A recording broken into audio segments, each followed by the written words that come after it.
Horses in, horses out. We've got Siklag past the beginning, down on the inside, Golden Money. Kilagar is racing in third, and followed by Go Marines.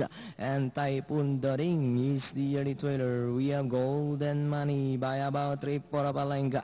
And on the outside, second is Siklag. Kilagar in third. Then here comes Go Marines.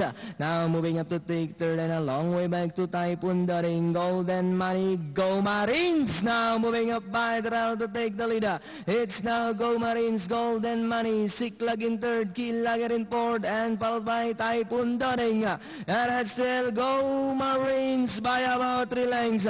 Golden Money still in second, Siklag, then followed by Kilagar, Typhoon Doding.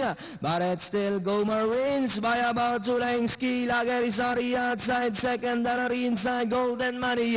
But it's still Go Marines by about 2 lengths. Kilagar is on the outside second. And finally, it's Go Marines, Kilagar. Then comes Siklag, Typhoon Doding, and Golden Money. 2, 3, 4, 5. All right. So